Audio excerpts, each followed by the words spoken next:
दिग्गज इन्वेस्टर्स ने, एचएनआईज ने किस तरह से अपने पोर्टफोलियो में बदलाव करे हैं, कौन से स्टॉक्स खरीदे बेचे हैं, क्या है ये ट्रेंड, इसकी भी एनालिसिस अरमान ने करी है और अरमान हमारे साथ तैयार भी है। अरमान बताइए, सेलिब्रिटी इन्वेस्टर्स या वेल नोन इन्वेस्टर्स, दिग्गज इन्वेस्टर्स, क्या करा है उन्होंने Q3 में? बिल्कुल, कई सारे नाम है, कई सारे स्टॉक्स में जहां पे उन्होंने चर्निंग करी है।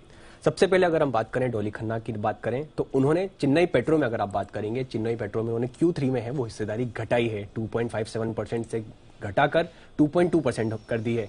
उसके आगे अगर आप देखेंगे कि वो पिछले 2 तिमाही से लगातार घटाते जा रहे हैं। जो उनकी जून तिमाही में 3.27% थी, फिर उसके बाद 2.57 हो गई और इस बार अब गिर के 2.20% हो गई। मतलब 2 तिमाही से उन्होंने लगातार इसमें जो है हिस्सेदारी घटाई है।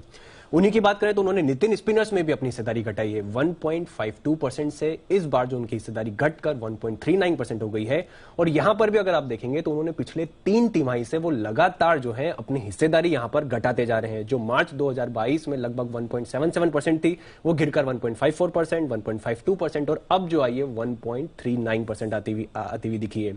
उसी के साथ साथ टलबेस ऑटोमोटिव की बात करें तो यहां पर भी उन्होंने हिस्सेदारी घटाई है, 1.22% से घटाकर 1.18% के आसपास कर दी है।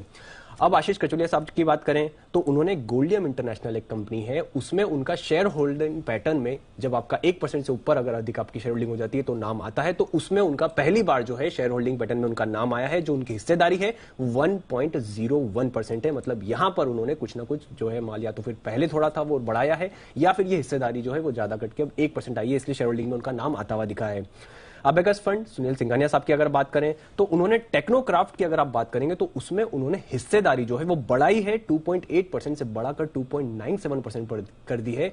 और यहां पे आपको इंटरेस्टिंग चीज ये है कि अगर आप देखेंगे पिछले 8 क्वार्टर से एक भी बार ऐसा नहीं हुआ है कि उन्होंने हिस्सेदारी घटाई है। वो लगातार धीरे धीरे करके अपनी हिस्सेदारी बढ़ाते जा रहे हैं। जो दिसंबर 2021 में उनकी हिस्सेदारी थी 2.35%, वो धीरे धीरे बढ़ा के अब उन्होंने 3% के आसपास जो है इस तिमाही में हिस्सेदारी कर दी है। उन्हीं ने शारदा एनर्जी की बात करेंगे तो यहां पर भी वो काफी बुलिश साउंड करते हुए दिख रहे हैं। उन्होंने इस तिमाही में शारदा एनर्जी में हिस्सेदारी 1.89% से बढ़ाकर 2.1% कर दी है। और अगर आप पिछले 5 तिमाही का अगर आप शेयर होल्डिंग पैटर्न देखेंगे तो लगातार किसी भी एक क्वार्टर में ऐसा नहीं हुआ कि उन्होंने थोड़ी हिस्सेदारी नहीं बढ़ाई हो। लगातार शारदा एनर्जी में वो लगातार अपनी हिस्सेदारी जो है वो बढ़ाते जा रहे हैं। जो जून 2021 में जो अगर आप देखेंगे 1.01% थी, वो बढ़ के फिर मार्च 2022 में 1.7% हो गई। वही अगर आप दिसंबर की बात करेंगे तो लगातार बढ़ के 2.1% के आसपास होती गई। तो लगता है वो यहां पर काफी बुलिश है। उसी के साथ साथ अब रेखा झुंझुनवाला की बात करें तो जैसा कि हमने पहले आपको बताया था कि एफआईआईज ने एनसीसी में लगभग 3% के आसपास स्टेक खरीदा था और वो लगातार बड़ा चंक बढ़ाते जा रहे थे। और यहां पर रेखा झुंझुनवाला ने भी एनसीसी में हिस्सेदारी बढ़ाई है, 2.64% से बढ़कर उनकी हिस्सेदारी हो गई है 13.1%।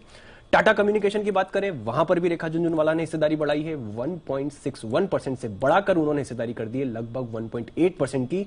और टाटा कम्युनिकेशन स्पेसिफिकली बात करें तो वहां पर वो 2 तिमाही से लगातार जो है अपनी हिस्सेदारी बढ़ा रही हैं। जो पहले 1.08% थी, पिछली तिमाही में 1.61% हो गई और ये दिसंबर तिमाही में 1.8% हो गई। तो वहां पर भी ये काफी बुलिश साउंड कर रहे हैं। और अंत में अगर विजय केडिया साहब की बात करें तो उन्होंने टेलब्रोस ऑटोमोटिव में वहां पर उन्होंने भी हिस्सेदारी घटाई है और बड़ी हिस्सेदारी घटाई है, 2.27% से घटाकर 1.31% कर दी है। तो ये है ओवरऑल अभी तक का जितना शेयर होल्डिंग पैटर्न आया है।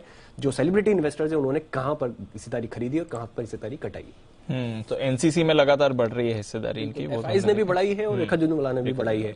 और अब शारदा एनर्जी की बात करेंगे तो वो पिछले 5 तिमाही से हर एक तिमाही में 0.12% लगातार बढ़ाते जा रहे हैं। बिल्कुल, तो काफी एक्टिव भी रहा है ये काउंटर और हमारे एक्सपर्ट्स ने भी कई बार इसको आपके लिए हाईलाइट किया है और हम देख भी रहे हैं दिग्गज निवेशकों का भी इस पर भरोसा बना हुआ है। बहुत बहुत शुक्रिया अरमान, ये सारी डिटेल्स हमारे साथ शेयर करने के लिए।